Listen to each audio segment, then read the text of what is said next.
टंडोला यार मां ख़बर आवाज़ शेयर कई पिया बार एसोसिएशन के वकीलन पारां अदालती कार्रवाई जो बाइकआउट कयो पियो।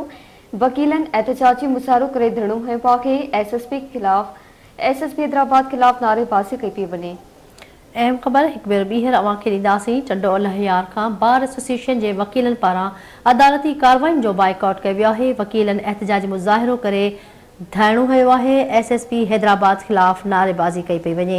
जेकॾहिं एसएसपी हैदराबाद के न हटायो वियो त एहतजाज जारी रहंदो। वकील अॻवाननि जो चवणु आहे सिंध में वकील सरापा एहतजाज आहिनि पर एसएसपी के बदिली न पियो कयो वञे। वकील अॻवाननि पारां इहो चयो वियो आहे। ख़बर अवांखे ॾियूं पिया टंडोला यार बार एसोसिएशन जे वकीलनि पारां अदालती कार्रवाई जो बाइकआउट कयो वियो आहे। वकीलन एहतजाजी मुज़ाहिरो करे धरणो हयो आहे। एसएसपी हैदराबाद खिलाफ नारेबाज़ी कई पई वञे। जेकॾहिं एसएसपी हैदराबाद के न हटाए पियो त एहतजाज जारी रहंदो।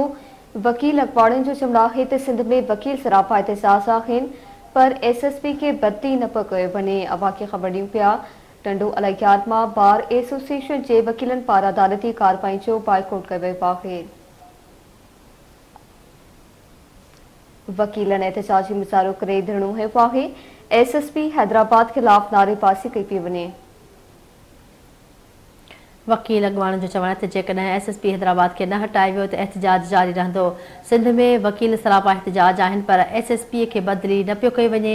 वकीलनि पारां इहो चयो वियो आहे।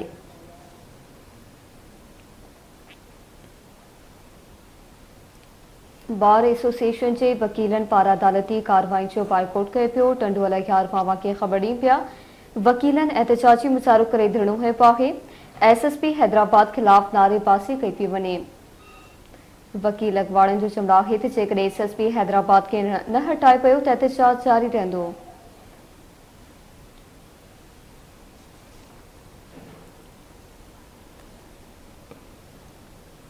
वकील अखबारनि जो चवणु आहे त सिंध में वकील सरापा एहतजाज आहिनि पर एसएसपी के बदली न पियो कयो वञे। अवांखे ख़बर ॾियूं पिया टंडोला यार मां बार एसोसिएशन जे वकीलनि पारां अदालती कार्रवाई जो बाइकआउट कयो वियो।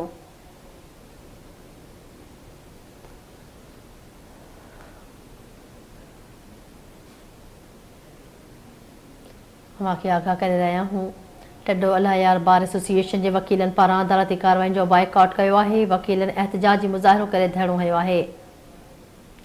तफ़सील कंदासीं इम्तियाज़ ख़ास केली खां। जी इम्तियाज़ आगाह जो जी बिल्कुल तव्हांखे ॿुधाईंदो हलां त अॼु 8 ॾींहुं जेको आहे सो टंडोला यार बार जे वकीलनि पारां मेन गेट आॾो जेको सो एहतजाजी धरणो जेको जारी आहे। वकीलनि जो चवणु आहे त जेसिताईं एसएसपी हैदराबाद खे बदिली न कयो ईंदो तेसिताईं हुननि जो इहो एहतजाज जेको उहो जारी रहंदो ऐं वकीलनि पारां जेको सख़्तु नारेबाज़ी कई पई वञे ऐं इन शइ जो मुतालबो कयो वञे फौरी तौर ते एसएसपी हैदराबाद खे जेको उहो बदिली कयो।